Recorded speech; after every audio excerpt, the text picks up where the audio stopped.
ड्रामे की स्टार्टिंग होती है और हम स्वर्ग की देवी आयु से मिलते हैं, जिसे अंडरवर्ल्ड के किंग से प्यार हो जाता है। इसलिए वो अपनी दुनिया छोड़कर अंडरवर्ल्ड के किंग की दुनिया में आ जाती है, जहाँ पे आने के बाद वो काफी खुश होती है क्योंकि कुछ ही दिन के अंदर वो किंग से शादी करने वाली होती है। और वो इस शादी से इतनी ज्यादा खुश होती है कि वो अपनी शादी की ड्रेस खुद अपने हाथों से बनाती है। ये देखकर पर्सनल मेट ब्लू से कहती है कि सच में आप राजा से बहुत ही ज्यादा प्यार करती हो, इसलिए तो आप दोनों की ड्रेस अपने हाथों से बना रही हो। वैसे मेरे दिल में एक सवाल है, अगर आप बुरा ना मानो तो मैं आपसे पूछूं, आपने अपनी स्वर्ग की दुनिया छोड़कर यहाँ पे आने का डिसीजन क्यों लिया? आप सच में किंग से बहुत ही ज्यादा प्यार करती हो क्या? ये सुनकर आयु कहती है कि हाँ, मैं उससे बहुत ही ज्यादा प्यार करती हूँ। वैसे इस समय राजा कहाँ पे हैं? ये सुनकर ब्लू कहती है कि शायद वो अपने कक्ष में ही होंगे, क्योंकि मैंने कुछ दासियों को बात करते हुए सुना कि वो अपने कक्ष में कोई काम कर रहे हैं। ये दोनों बातें कर रही होती हैं, तभी यहाँ पे भागते हुए एक और दासी आती है और आयु को बताती है कि राजकुमार के कक्ष में आग लग गई है। ये सुनकर तो वो बहुत ही ज्यादा घबरा जाती है और उसे बचाने के लिए भागते हुए वो राजकुमार के रूम में उसे बचाने के लिए चली जाती है। जहाँ पे जाने के बाद वो देखती है कि चारों तरफ आग लगे हुए हैं। वो अपनी फिक्र न करते हुए आग के अंदर चली जाती है और राजकुमार को आवाज लगाने लगती है, लेकिन अचानक से उसका पैर फिसलता है और वो खुद उन आग की लपटों में गिर जाती है, जिस वजह से उसके हाथ भी बुरी तरीके से जल जाता है। ये दर्द उसके आंखों में साफ साफ दिखाई दे रहा होता है, लेकिन वो अभी भी राजकुमार को आवाज लगा रही होती है। लेकिन तभी वो आग के लपटों से किसी को बाहर आते हुए देखती है। राजकुमार पूरी तरीके से सही सलामत होता है, लेकिन उसकी बाहों में कोई लड़की होती है। इस लड़की का नाम बैरी होता है और ये एक वैश्या होती है। ये दोनों इस समय काफी क्लोज होते हैं। इन दोनों को इस तरीके से साथ में जाते हुए देखकर तो आयु पूरी तरीके से टूट जाती है। वो कुछ नहीं कर पाती है, बस पुरानी बातों को याद करने लगती है, जहाँ पे राजा ने उसे अपनी दुनिया का सबसे पवित्र पत्थर थर्ड लाइफ स्टोन पे राजा ने अपने नाम के साथ स्वर्ग की देवी आयु का नाम लिखा था और उसने उसे बताया था कि वो उसे कितना ज्यादा प्यार करता है। फिर उसने शादी के लिए भी उससे पूछ लिया। स्वर्ग की देवी ने भी शादी के लिए हाँ कर दिया और दोनों ने ही अपनी मर्जी से एक दूसरे को किस किया। स्वर्ग की देवी इन सारी पुरानी बातों को याद करते हुए कहती है कि क्या ये वही दिन है जिससे तुमने दिखाने के लिए मुझसे वादा किया था? और फिर वो वहाँ से बाहर निकलती है, जहाँ पे उसकी मेट ब्लू से इस हालत में देखकर उसे पूछती है कि आपकी ये हालत कैसे हो गई? स्वर्ग की देवी उससे ज्यादा कुछ नहीं बताती है। वो कहती है कि मुझे इस समय थर्ड लाइफ स्टोन के पास जाना है, इसलिए मुझे जाने दो। फिर स्वर्ग की देवी थर्ड लाइफ स्टोन के पास जाती है और वहाँ से जाने के बाद वो स्टोन से अपने नाम को मिटाने की कोशिश करती है। जैसे वो कोशिश करती है, वहाँ पे यहाँ के जो पुजारी होते हैं वो प्रकट हो जाते हैं और कहते हैं कि तुम ऐसा अनर्थ क्यों कर रही हो? तुम्हें अपने नाम को यहाँ से मिटाने की कोशिश नहीं करनी चाहिए। स्वर्ग की देवी कहती है कि तो फिर इसके अलावा मेरे पास कोई दूसरा रास्ता भी नहीं है, क्योंकि राजा ने तो पहले ही मन बना लिया है मुझसे दूर रहने का। पुजारी उसे फिर से समझाता है और कहता है कि देखो, तुम स्वर्ग की देवी हो, अगर तुम यहाँ से खुद से अपने नाम को मिटाती हो तो तुम्हें पता है ना कि तुम्हें क्या होगा। तुम स्वर्ग की देवी हो, एक अमर देवी। तुमने वहाँ की जिंदगी ठुकरा कर यहाँ पे अंडरवर्ल्ड के किंग के साथ रहने का फैसला किया है और अब तुम यहाँ के सबसे पवित्र पत्थर से अपने नाम को हटाने की कोशिश कर रही हो। इसका मतलब है कि तुम्हें अपनी देवी की जिंदगी को खत्म करना होगा, लेकिन तुम देवी हो इसलिए तुम मर नहीं सकती हो, इसलिए तुम्हें फिर से जन्म लेना होगा। लेकिन तुम्हारा दूसरा जन्म आसान नहीं होगा। तुम्हें इंसानों की दुनिया में एक आम इंसान बनकर फिर से जन्म लेना होगा, लेकिन तुम्हारे मरने की भी प्रक्रिया इतनी आसान नहीं होगी। तुम्हें बहुत सारे दर्दों को सहना होगा, इसलिए अच्छा होगा कि तुम इन सारी चीजों को छोड़ दो और इससे जाने दो। लेकिन स्वर्ग की देवी पुजारी के समझाने की बात भी मानती नहीं है और कहती है कि मैं अब ये सारी चीजें सहना चाहती हूँ, मुझे बस यहाँ पे नहीं रहना है। ऐसा कहते हुए वो दोबारा मैजिक करती है और थर्ड लाइफ स्टोन से हमेशा के लिए अपने नाम को मिटा देती है। ऐसा करने से उसकी आधुनिक ऊर्जा खत्म होती है, जिस वजह से वो खून की उल्टियाँ भी करने लगती है। बट तभी वो राजा को आवाज देते हुए सुनती है, जो उसका नाम पुकार रहा होता है। ये देखकर वो पंडित से कहती है कि ये सारी चीजें हमारे बीच में ही रहनी चाहिए। और फिर वो वहाँ से थोड़ी देर बाहर आती है, तभी वहाँ पे राजकुमार आ जाता है। राजकुमार जब उसे देखता है तब उसे पूछता है कि तुम यहाँ पे क्या कर रही हो?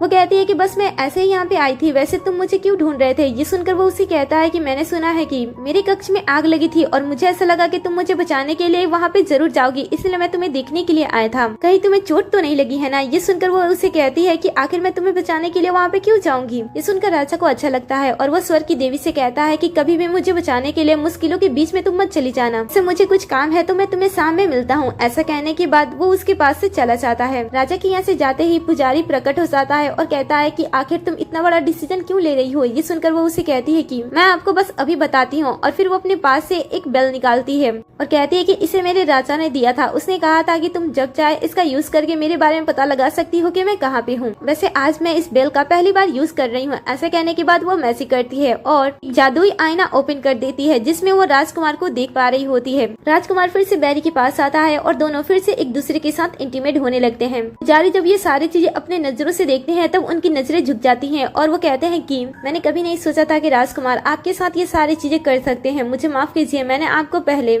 गलत समझा था, लेकिन अब सारी चीजें देखने के बाद मुझे पता चल रहा है कि आप सही हो। सुनकर स्वर्ग की देवी कहती है कि आपका बहुत बहुत शुक्रिया, आप हमेशा इस राज को छुपा कर ही रखना। ऐसा कहने के बाद वो वहाँ से चली जाती है और वो वापस अपने कमरे में आने के बाद एक गुड बाय लेटर लिखने लगती है और कहती है कि एक समय था जब हम दोनों ने मिलकर सोचा था कि हम पूरी जिंदगी एक दूसरे के साथ बिताएंगे, लेकिन ये दूसरा समय ऐसा है जब मैं तुम्हारे लिए एक गुड बाय लेटर लिख रही हूँ। तभी यहाँ पे राजकुमार आ जाता है, वो उसे देखते ही अपने लेटर को छुपा लेती है। फिर वो राजकुमार से कहती है कि तुम वापस आ गए, लेकिन तुम्हारे बॉडी से फूलों की खुशबू आ रही है। ये सुनकर राजकुमार से झूठ बोल देता है और कहता है कि मेरे कक्ष में आग लगी है ना, तो वहाँ पे सेविकाओं ने कई तरह के फूल रख दी हैं ताकि मेरे रूम से वो गंध चली जाए। राजकुमारी की बातें जैसे ही स्वर्ग की देवी ये सुनती है, वैसे ही वो उसके गले पे लव बाइट भी देख लेती है और फिर वो पुराने कुछ बातों को सोचने लगती है, जहाँ पे हम देखते हैं कि राजकुमार को एक दासी ने गलती से वाइन के जगह पे प्रेम का जहर दे दिया होता है, जिसे पीने के बाद इसके बॉडी में अजीब सी बेचैनी उत्पन्न होने लगती है और ये बेचैनी तभी खत्म होगी जब वो किसी के साथ रिलेशन बनाएगा, तभी ये सारी चीजें ठीक होंगी। लेकिन इस समय तक राजकुमारी किसी के साथ भी कोई भी रिलेशन बनाने के लिए रेडी नहीं होती है। ये देखते हुए जो सेविका से गलती होती है, वो राजकुमार से कहती है कि अगर आप चाहो तो आप मेरे साथ टाइम स्पेंड कर सकते हो, क्योंकि ये मेरे से ही गलती हुई थी। और ऐसा कहने के बाद वो उसके क्लोज आती है, लेकिन राजकुमार उसे अपने आप से दूर कर देता है और कहता है कि मैं राजकुमारी को धोखा नहीं दे सकता हूँ। और फिर वो अपने हाथ में कट लगा देता है और उसके हाथ से ब्लड निकलने लगते हैं और वो कहता है कि मैं इस तरीके से भी जहर को बाहर निकाल सकता हूँ। अब स्वर्ग की देवी उस पल के बारे में भी सोचती है और साथ ही इस पल को भी देख रही होती है और सोचती है कि उस समय से इस पल तक कितनी चीजें बदल गई हैं। फिर वो जो गुड बाय लेटर लिखी होती है वो राजकुमार को दे देती है और कहती है कि 3 दिन बाद हमारी शादी होने वाली है, उसके बाद ही तुम इस लेटर को पढ़ना। ये सुनकर वो उसे सीने से लगा लेता है और कहता है कि मैं तुम्हें आजकल ज्यादा टाइम नहीं दे पा रहा हूँ, कल हम दोनों इंसानों की दुनिया में चलेंगे, क्योंकि मुझे पता है कि तुम्हें वहाँ पे बहुत ही ज्यादा अच्छा लगता है। अब जैसा राजा ने कहा होता है, वो अगले दिन स्वर्ग की देवी को अपने साथ इंसानों की दुनिया में लेकर जाता है, जहाँ पे जाने के बाद वहाँ की एक बच्ची उन्हें फूल बेचने की कोशिश करती है। जब राजकुमार उस फूल को देखता है तो वो सारे फूल को खरीद लेता है, क्योंकि स्वर्ग की देवी को ये फूल पसंद होते हैं। लेकिन जैसे वो सारे फूल उसे देने वाला होता है, राजकुमारी लेने से मना कर देती है और कहती है कि अब मुझे ये फूल पसंद नहीं है। ऐसा कहते हुए वो आगे बढ़ जाती है, लेकिन राजा को ये सारी चीजें कुछ अजीब लगती है, इसलिए वो उसे रोकने वाला होता है। तभी बैरी इन दोनों को पीछे से देख रही होती है और वो कहती है कि मैं तुम दोनों को कभी भी साथ में नहीं रहने दूंगी। फिर वो भागते हुए आती है और जानबूझकर इन दोनों को धक्का दे देती है, फूल को नीचे गिरा देती है और स्वर्ग की देवी भी नीचे गिर जाती है। तब वो उसके जख्मी हाथों को कुचलने लगती है और ऐसा दिखाने की कोशिश करती है कि मानो उससे गलती से ये सारी चीजें हो गई हैं। पहले तो राजा बहुत ही ज्यादा गुस्सा करता है और उसे दंड देने वाला होता है, लेकिन जैसे वो सामने देखता है कि ये सेविका कोई आम सेविका नहीं है बल्कि ये तो बैरी है, तब वो उसे सजा नहीं दे पाता है और उसे पूछता है कि तुम इस दुनिया में क्या कर रही हो। तब वो उसे झूठ बोलती है और कहती है कि पाताल लोक में कुछ भूतों ने लोगों को परेशान करना स्टार्ट कर दिया है और मुझे पुजारी जी ने भेजा था आपको यहाँ से ले जाने के लिए। ये सुनकर तो स्वर्ग की देवी को पता चल जाता है कि ये झूठ बोल रही है, इसीलिए वो राजा से कह देती है कि आप जा सकते हो। ये सुनकर राजा भी देवी के सामने ऐसा जताता है कि उसे सेविका पे बहुत ही ज्यादा गुस्सा आ रहा है और वो अपनी सेविका से कहता है कि अगर वहाँ पे चलकर मुझे भूत नहीं मिले तो मैं तुम्हारी जान ले लूंगा। ऐसा कहने के बाद वो उसे अपने साथ चलने के लिए कह देता है। फिर बैरी भी वहाँ से जाने लगती है, लेकिन वो जाते टाइम मुस्कुरा रही होती है। ऐसा लग रहा होता है कि जैसे उसने जीत हासिल कर ली। ये सारी चीजें देखने के बावजूद भी देवी कुछ नहीं कहती है, क्योंकि उसने अब पूरी तरीके से राजा से अपने रिश्ते को तोड़ने का फैसला कर लिया होता है। दूसरी तरफ राजा देवी को एक कोने में ले जाता है और से पूछता है कि बताओ तुम्हें आयु के सामने आने की हिम्मत कैसे हुई? अगर उसे हम दोनों के रिश्ते के बारे में पता चल गया तो उस पर क्या बीतेगी? तुम्हें पता है ना, मैं उसे बहुत ही ज्यादा प्यार करता हूँ, मैं उसे कभी भी दुख नहीं पहुँचाना चाहता हूँ। ये सुनकर वो कहती है कि ऐसा लग रहा है कि आप बहुत ही ज्यादा गुस्से में हो। और फिर वो राजा के धीरे धीरे क्लोज जाने की कोशिश करने लगती है और कहती है कि मुझे पता है कि आप आयु को बहुत ही ज्यादा पसंद करते हो, लेकिन आप मुझे भी तो पसंद करती हो ना। राजा कहता है कि हाँ, मैं तुम्हें भी पसंद करता हूँ। अब देवी एक बार फिर से इन दोनों को इतनी क्लोज देख लेती है और उसकी आंखों के सामने ये दोनों दूसरी तरफ चले जाते हैं। देवी तो ये सारी चीजें देखकर कठोर बन रही होती है, लेकिन जो उसका दिल होता है वो ये सारी चीजें सह नहीं पाता है, इसलिए उसके दिल में दर्द होने लगता है। फिर देवी अपनी कुछ पिछली बातों को याद करती है, जहाँ पे हम देखते हैं कि राजकुमार को जब बुरी तरीके से चोट लगा होता है और उसका दिल बुरी तरीके से घायल हो गया होता है, तब स्वर्ग की देवी अपने दिल को 2 भागों में बांट देती है और आधे दिल को वो राजकुमार के अंदर ट्रांसफर कर देती है, क्योंकि देवी का दिल बहुत ही ज्यादा शक्तिशाली होता है और वो आधे दिल के साथ भी अच्छी तरीके से धड़क सकता था। लेकिन अगर कोई उसके आधे दिल को चोट पहुंचाए तब इसे भी दर्द महसूस होगा। लेकिन इस समय देवी राजा से इतना ज्यादा प्यार करती थी कि उसने अपने आधे दिल के साथ जीना मंजूर किया, ना कि राजा के बिना। राजा भी देवी का ऐसा प्यार देकर उससे और भी ज्यादा प्यार करने लगा। जब ये सारी बातें देवी को याद आ रही होती है तब वो सोचती है कि अब मुझे पता चल रहा है कि लोगों का दिल पत्थर दिल में कैसे बदल जाता है। आप जिसके लिए इतना ज्यादा प्यार करते हो उसके लिए अपने आधे दिल का भी बलिदान दे देते हो। वो इंसान आपके प्यार की इज्जत ना करते हुए वो किसी और के साथ आपको दुख पहुंचा रहा है। देवी धीरे धीरे अब और भी ज्यादा टूटते जा रही होती है, इसलिए इन दोनों की जितनी भी यादें होती हैं वो आग में जला जला देती है। तब यहाँ पे राजा आता है और पूछता है कि बताओ तुम यहाँ पे अकेले क्या कर रही हो। देवी कहती है कि मैं कुछ पुरानी यादों को जला रही हूँ। ये सुनकर वो उससे माफी मांगता है और काम का बहाना करने लगता है कि उसने उसे इंसानों की दुनिया में अकेले छोड़ दिया था, लेकिन अब से वो वादा करता है कि कल शादी हो जाने के बाद वो ज्यादा से ज्यादा समय वो आयु के साथ ही रहेगा। राजा की बातें सुनकर देवी उसे एक मौका देने का फैसला करते हुए उससे पूछती है कि बताओ क्या तुम्हारी जिंदगी में कोई औरत आ गई है, इसीलिए तुम मुझे समय नहीं दे पा रहे हो? क्या वो सेविका तुम्हारे लिए इतनी ज्यादा इम्पोर्टेंट हो गई है? ये सुनकर तो वो साफ साफ इस बात से इनकार कर देता है और कहता है कि ऐसी कोई बात नहीं है जैसा तुम समझ रही हो। इसमें यहाँ पे भूतों ने हमला कर दिया था और इसीलिए मैं उसके साथ यहाँ पे आ गया था। अगर तुम्हें मेरी बातों पे विश्वास ना हो तो तुम किसी से पूछ सकती हो। ये सुनकर वो कहती है कि नहीं, मुझे तुम पे विश्वास है। राजा को लग रहा होता है कि कहीं न कहीं देवी के मन में इसको लेकर शक पैदा हो रहा है, इसलिए वो उसे कहता है कि अगर तुम चाहो तो मैं इस देवी को भी यहाँ से निकाल सकता हूँ। लेकिन देवी उसे ऐसा करने से रोकती है और कहती है कि तुम्हें ऐसा करने की कोई जरूरत नहीं है। इधर दूसरी तरफ हम बैरी को देखते हैं जो कि अपने जादुई तरीके से राजा को संदेश भेज रही होती है अपने पास बुलाने के लिए। उसका जैसे ही पता राजकुमार को लगता है वो फिर से देवी से झूठ बोलता है और वहाँ से बहाना बनाते हुए निकल जाता है। देवी उसे जाते हुए देखती है और कहती है कि आज के बाद शायद ही हम दोनों का आमना सामना होगा, क्योंकि आज के बाद हम एक दूसरे को कभी भी देखने वाले नहीं हैं। अब अगली सुबह देवी अपने और राजा के बारे में सारी बातें ब्लू को बता देती है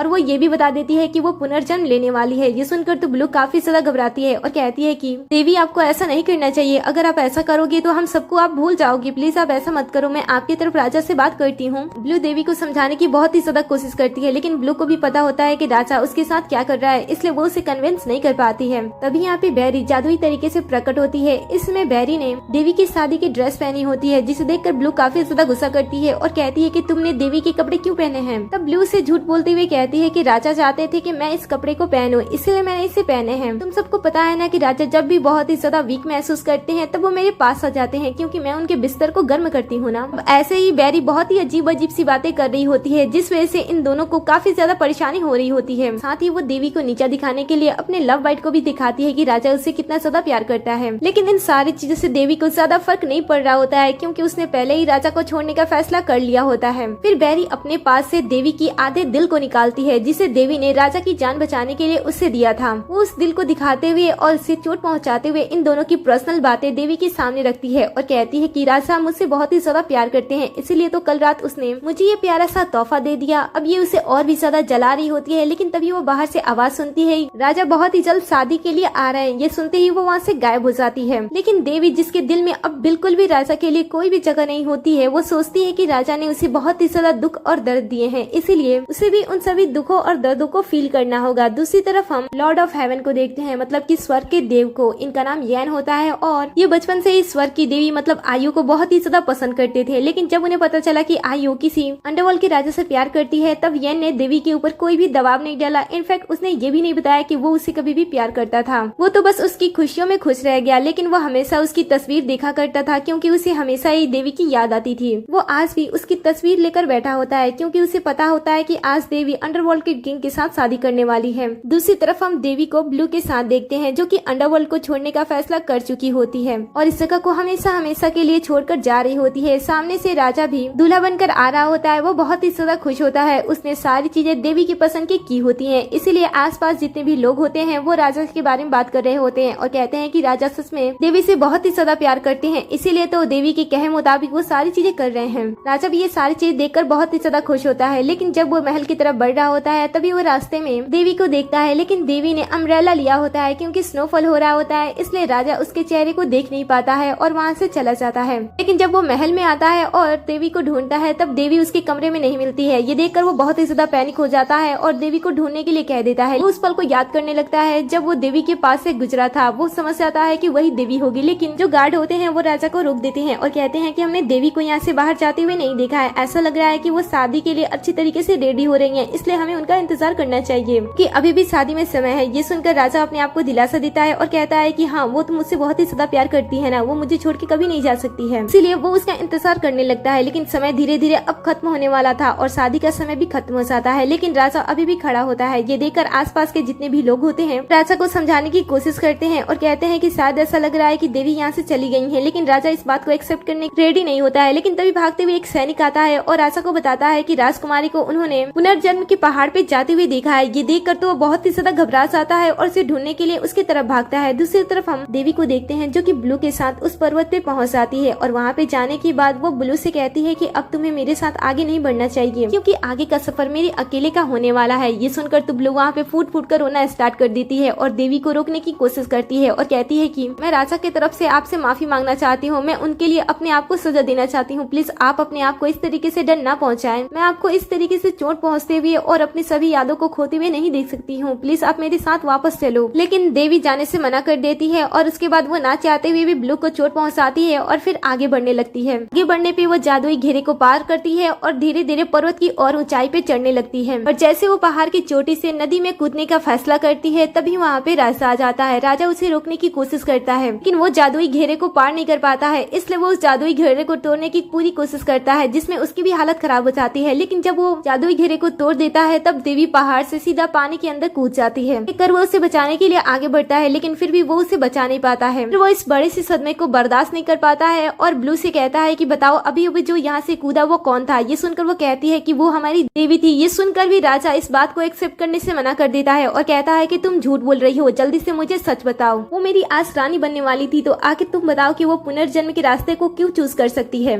फिर वो ब्लू को ही जान से मारने की कोशिश करने लगता है और कहता है कि तुम्हारी वजह से ही देवी यहाँ से छलांग लगाई है, जल्दी से बताओ तुमने उसके साथ क्या किया। ये सुनकर तो ब्लू भी गुस्सा हो जाती है और कहती है कि तुम कहते हो कि तुम उससे शादी करने वाले थे लेकिन तुम तो उससे कभी प्यार ही नहीं करते थे। तुम्हारे जैसे राजा से शादी करने से अच्छा था कि वो यहाँ से कूद गई। क्या आप इस बात का आंसर देना चाहेंगे कि आपकी बेरी जो कि एक वैश्या है आपके शादी के दिन देवी के कपड़े पहनकर क्या कर रही थी, आखिर वो यहाँ पे उन्हें धमकाने के लिए किस लिए आई थी। सुनने के बाद भी राजा इन सारी बातों पे बिलीव नहीं करता है और कहता है कि मैं मानता ही नहीं हूँ कि यहाँ से जो कूदा वो देवी है। तब यहाँ पे पुजारी भी आ जाता है और बुक को दिखाते हुए कहता है कि यहाँ पे नाम उन्हीं का छपा है और यहाँ से वही जंप की है। ये सुनकर भी वो इन सभी की बातों पे बिलीव नहीं करता है और कहता है कि यहाँ से दफा हो जाओ। फिर वो बहुत ही ज्यादा रोता है और उसके साथ बिताए हर पल को याद करता है। तभी उसे उस लेटर के बारे में भी ख्याल आता है और वो उस लेटर को खोलकर पढ़ना स्टार्ट कर देता है। लेकिन वो देखता है कि इसमें भी देवी ने उसे गुड बाय लेटर ही लिखा है। ये देखकर वो बहुत ही ज्यादा रोने लगता है, उसकी हालत भी बहुत ही ज्यादा खराब हो जाती है और वो वहीं पे गिर जाता है। लेकिन तभी यहाँ पे बैरी आती है और उसे बचाने की कोशिश करती है। जैसे वो बैरी को देखता है वो उसे भी जान से मारने की कोशिश करता है और कहता है कि बताओ तुमने मेरी शादी के दिन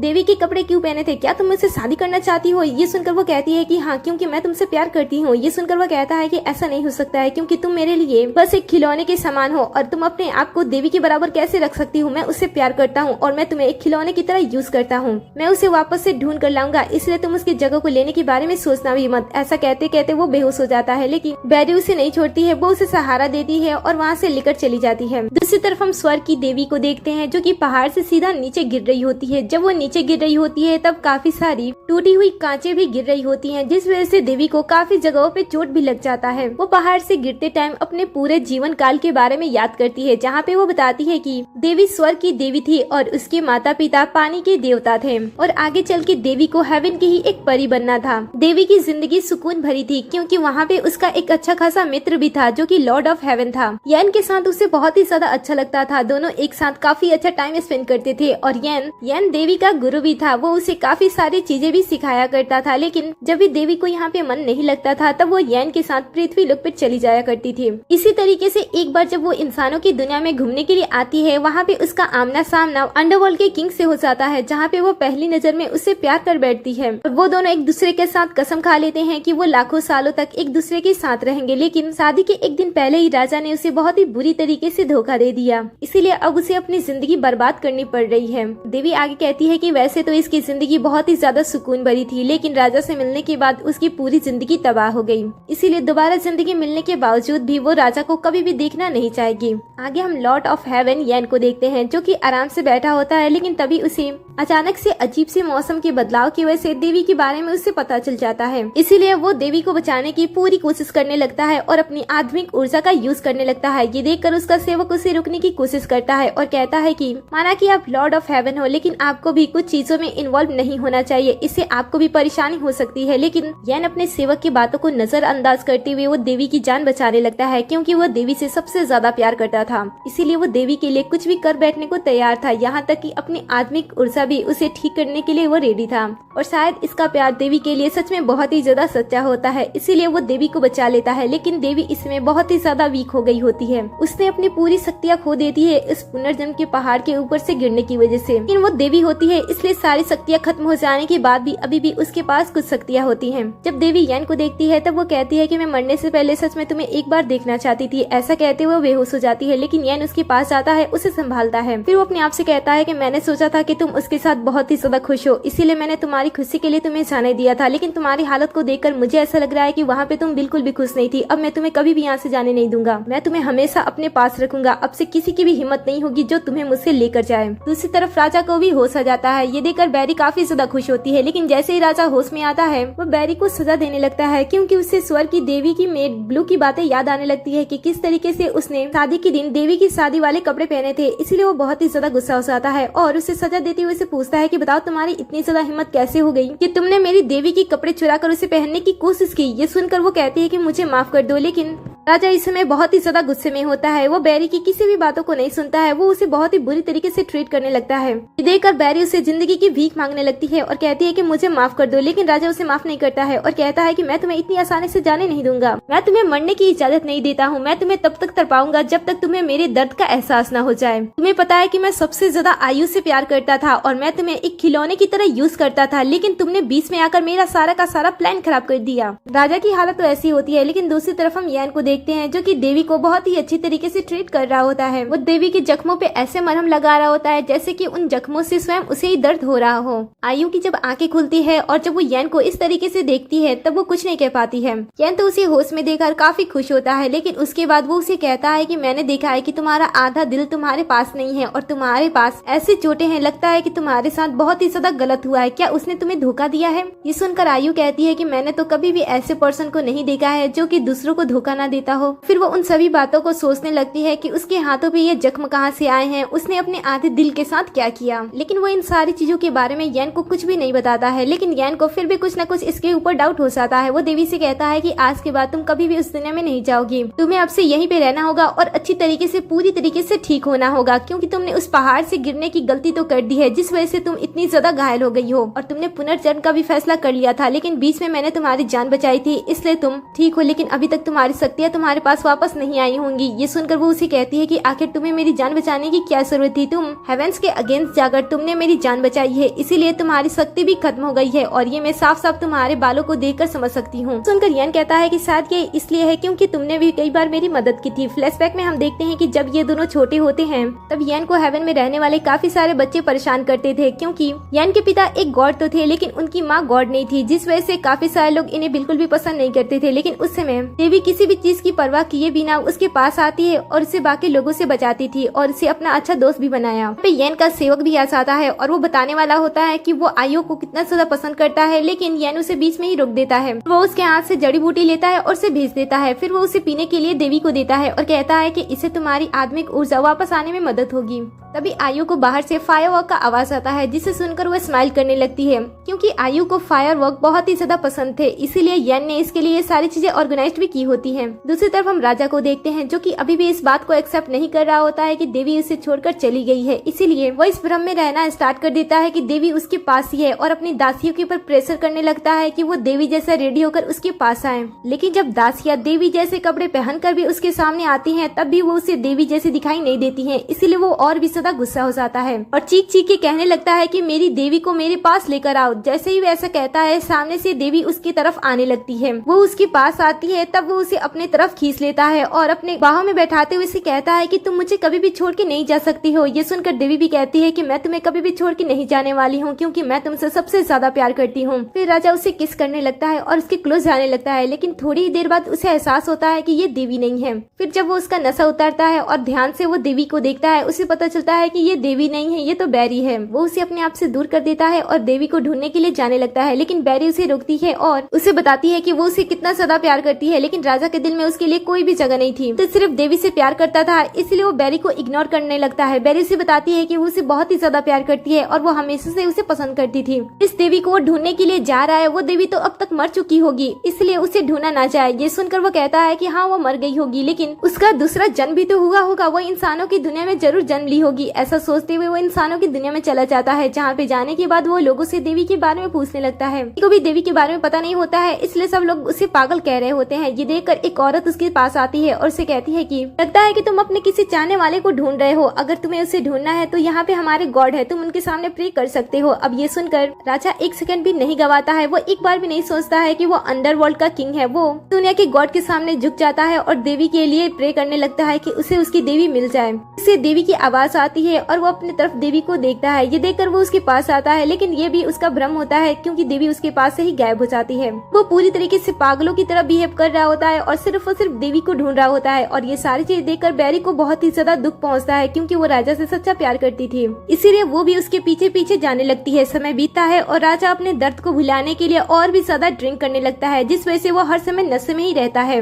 और आसपास से गुजरने वाली सभी लड़कियों को वो आयु समझ लेता है। इस वजह से लोग उससे पागल समझ रहे होते हैं। दूसरी तरफ हम येन और देवी को देखते हैं। येन देवी का दिल बहलाने के लिए और अंडरवर्ल्ड के किंग के बारे में भूल जाने के लिए उसे इंसानों की दुनिया में लेकर आया होता है, ताकि वो यहाँ के माहौल को देखकर, यहाँ की सारी चीजों को देखकर वो खुश हो जाए, क्योंकि देवी को हमेशा ही इंसानों की दुनिया काफी ज्यादा पसंद थी। येन यहाँ पे आने के बाद देवी को उन सारी चीजों को खरीद कर देता है जो कि देवी को पसंद होता है। इसके बाद देवी भी काफी मुस्कुराती है। तभी भागते हुए एक पर्सन आता है, जिस वजह से देवी गिरने वाली होती है और येन उसे बचा लेता है। इस समय ये दोनों एक दूसरे के काफी क्लोज होते हैं और तभी किंग भी इन दोनों को देख लेता है। दूर से जब किंग आयु को देखता है तब उसे लगता है कि शायद ये उसकी ही आयु है, लेकिन जब वो पास में किसी पर्सन को देखता है तब वो सोचता है कि वो तो उसे बहुत ही ज्यादा प्यार करती थी, इसलिए वो सामने दिख रही रियल आयु उसकी आयु नहीं हो सकती है। ऐसा सोचते हुए वो वहाँ से चला जाता है। इसके बाद ये दोनों भी आगे बढ़ने लगते हैं। आगे बढ़ने पे येन को इंसानों की दुनिया का उड़ता हुआ लालटेन दिखाई देता है, जो कि देवी को भी काफी ज्यादा पसंद था। इसलिए वो येन से कहता है कि क्या तुम एक लालटेन जलाना चाहती हो?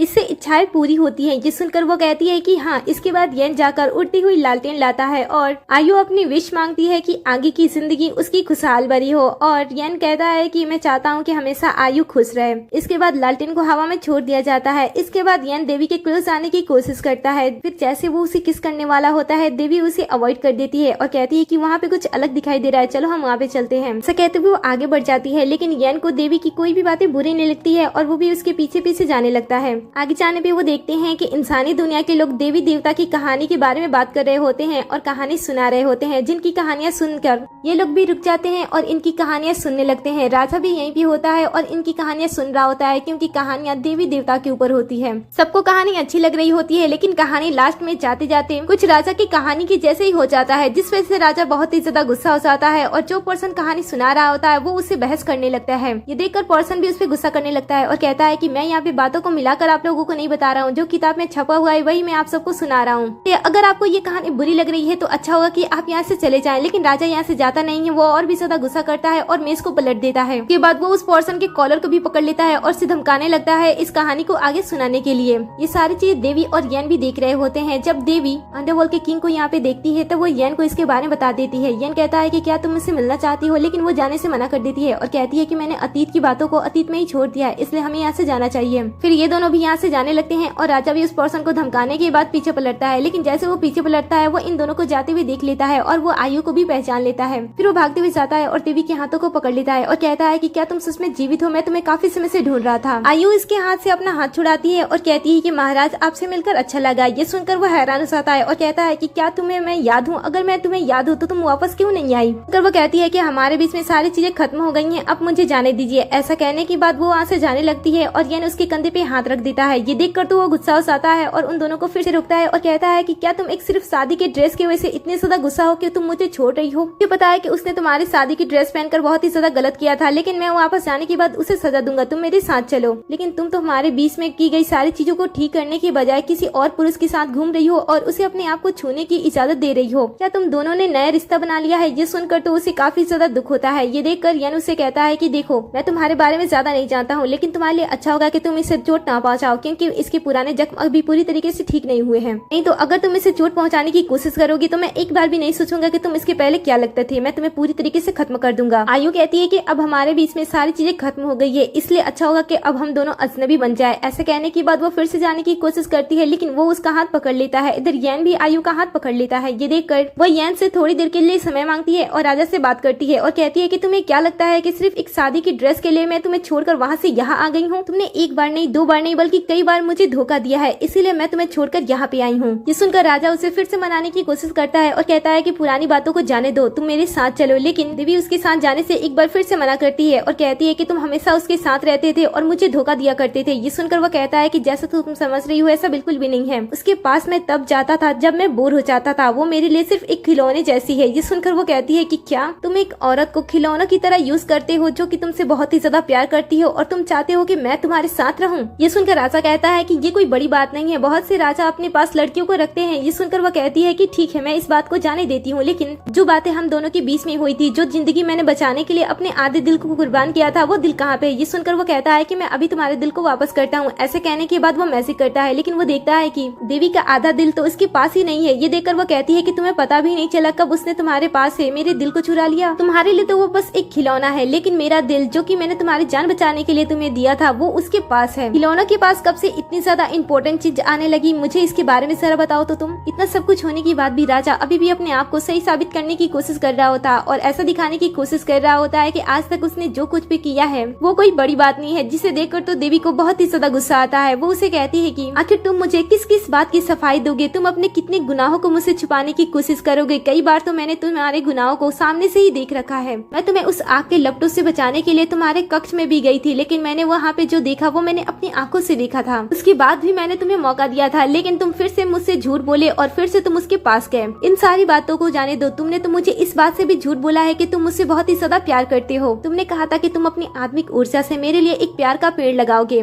जो कि हजारों साल फूल देगा, जिसे देखकर मैं बहुत ही ज्यादा खुश हुई थी। लेकिन जब मैंने उस पेड़ की सच्चाई देखी, जब उसके ऊपर आग की लपटें गिर रही थी, मैं उसे बचाने के लिए गई, तब मुझे पता चला कि ये तो कोई पेड़ ही नहीं है, ये तो तुम्हारा प्यार का छलावा था जिसने मेरी आंखों को कब से कवर करके रखा हुआ था। धीरे धीरे राजा का छलावा हर एक झूठा प्यार सामने आ रहा था। धीरे राजा का छलावा हर एक झूठा प्यार सामने आ रहा था, इसलिए राजा अपनी सफाई में कुछ नहीं कह पा रहा होता है। इसीलिए वो यान को बीच में ला देता है और कहता है कि मेरे अंदर कोई भी गलती नहीं है, मैं तुमसे प्यार करता हूँ, लेकिन शायद तुम मुझसे प्यार नहीं करती हो, इसीलिए तुम मुझसे दूर जाने के लिए ये बेकार सी बातें कर रही हो, क्योंकि तुम्हें यन पसंद आ रहा है, इसीलिए मैं तुम्हें किसी और के साथ जाने नहीं दूंगा। ये सुनकर वो कहती है कि अब समय खत्म हो गया। ऐसा कहने के बाद वो यन के साथ जाने लगती है, लेकिन राजा कहता है कि तुम सिर्फ और सिर्फ मेरी हो। ऐसा कहने के बाद वो अचानक से उस पे हमला कर देता है, जिसे यन बचा लेता है, लेकिन चोट उसे लग जाती है। ये देखकर ये भी उसके साथ युद्ध करने के लिए रेडी हो जाता है। राजा भी अपनी शक्ति का यूज करता है और दोनों एक दूसरे को चोट पहुंचाने की कोशिश करने लगते हैं। इस समय यन के पास ज्यादा पावर्स नहीं होते हैं, क्योंकि उसने देवी की जान बचाई थी और इसीलिए राजा उसे आसानी से हरा देता है। फिर पलक झपकते वो उसके पास आता है और कहता है कि मैंने तुमसे कहा था ना कि तुम सिर्फ मेरी हो। ऐसा कहने के बाद वो उसे वहाँ से लेकर चला जाता है अपनी दुनिया में। ये देखकर यन को भी काफी ज्यादा गुस्सा आता है और वो कहता है कि उसे क्या लगता है कि वो मेरी देवी को मुझसे छीन सकता है। ऐसा बिल्कुल भी नहीं है,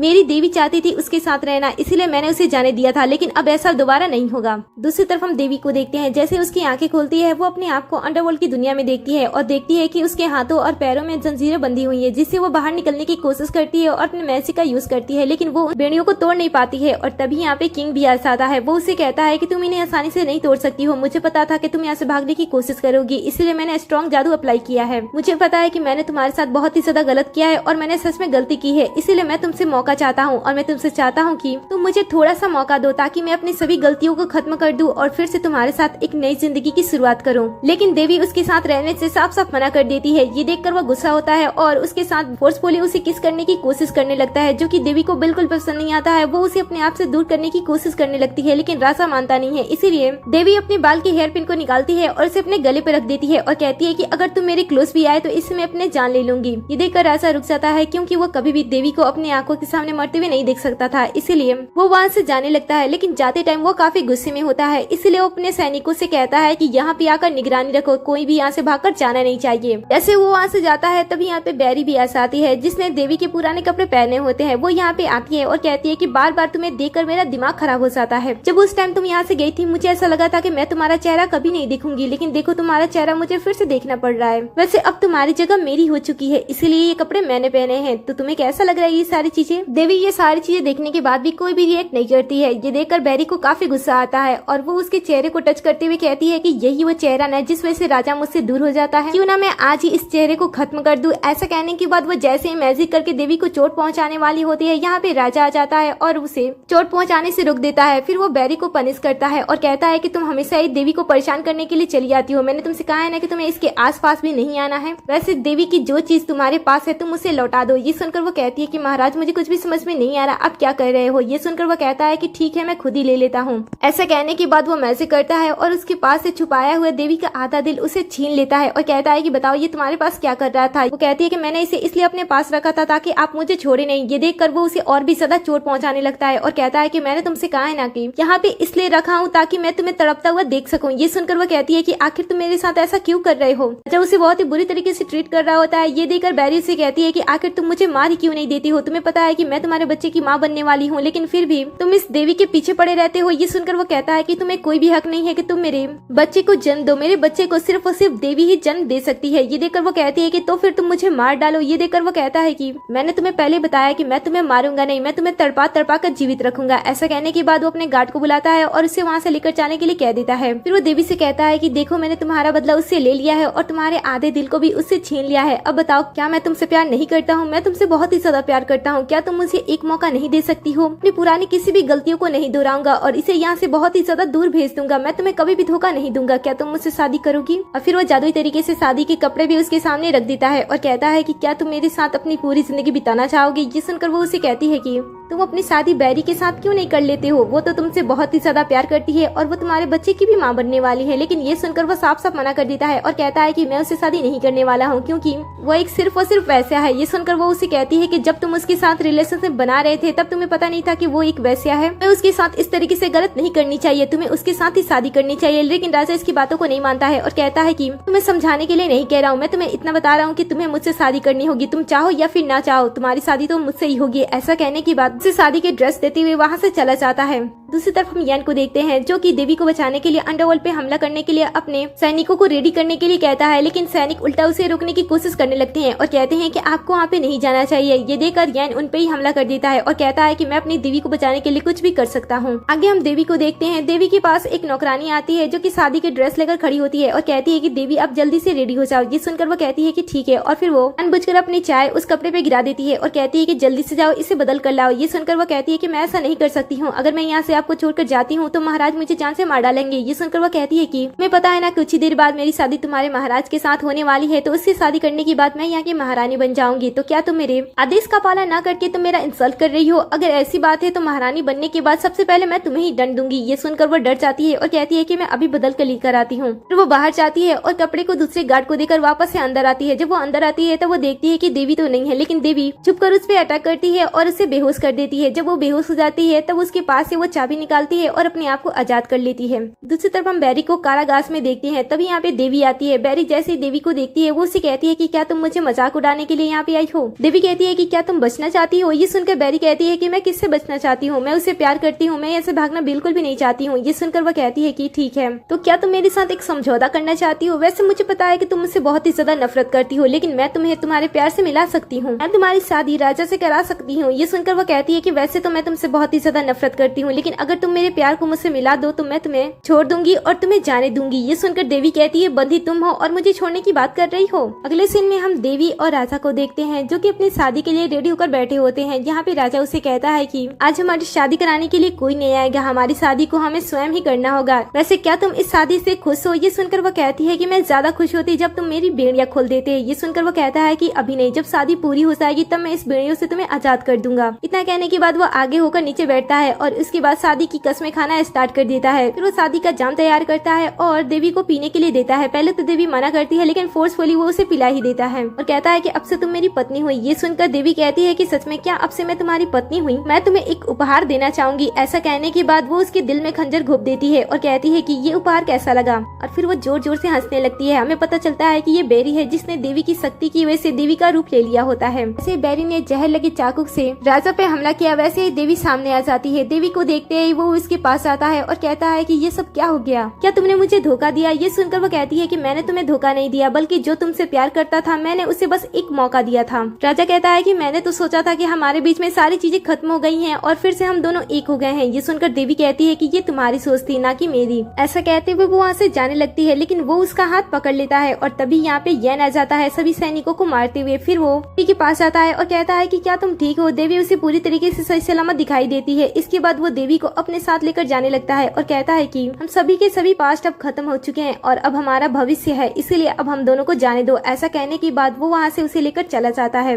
उसके जाने के बाद राजा बैरी से कहता है कि आखिर तुमने मेरे साथ ऐसा क्यों किया। ये सुनकर बैरी कहती है कि क्योंकि अब मैं तुमसे बहुत ही ज्यादा नफरत करती हूँ। फिर वो उसके पास आती है और कहती है कि मैं तो तुम्हें बहुत ही ज्यादा पसंद करती थी, लेकिन तुमने मुझे एक खिलौने की तरह यूज किया। जब मन चाहा तुम मेरे पास आए और मुझे छोड़ के चले भी गए। ऐसे कहते हुए उसके सीने से खंजर निकालती है और अपने आप को घायल कर लेती है और कहती है कि मैंने तुम्हारे साथ बहुत ही अच्छे पल देखे हैं, इसीलिए मैं तुम्हारे साथ मरना भी चाहती हूँ, क्योंकि तुम्हारे मर जाने के बाद मैं किसके लिए जिंदा रहूंगी। ऐसा कहते हुए अपना दम तोड़ देती है। राजा जब ये सारी चीजें देखता है तब कहता है कि जो मुझसे प्यार करता था मैंने उन सबको धोखा दिया, लेकिन अगर मरने की बात कोई जिंदगी होगी तो बैरी मैं तुम्हारे साथ एक अच्छा लाइफ जीऊंगा। वैसे इनकी एंडिंग तो सैड होती है, लेकिन दूसरी तरफ येन और देवी एक दूसरे के साथ अच्छा लाइफ स्पेंड करते हैं। वो एक दूसरे के साथ बहुत ही ज्यादा खुश होते हैं और उन्हें 2 प्यारे प्यारे बच्चे भी होते हैं, जिनके साथ वो अपनी जिंदगी सुकून के साथ बिताते हैं। और इसी सीन पे इस ड्रामे का दी एंड हो जाता है। वैसे आपको किस तरीके का प्यार चाहिए, जिस तरीके से बैरी राजा से प्यार करती थी, या फिर राजा जिस तरीके से देवी से प्यार करता था, या फिर देवी और येन एक दूसरे से जिस तरीके से प्यार करते थे। आपको किसका प्यार सबसे ज्यादा पसंद आया मुझे कमेंट में जरूर बताना। जाने से पहले वीडियो को लाइक कर दे, साथ ही चैनल को भी सब्सक्राइब कर दे, जिससे कि आप हमारे हर एक वीडियो से अपडेट रहो।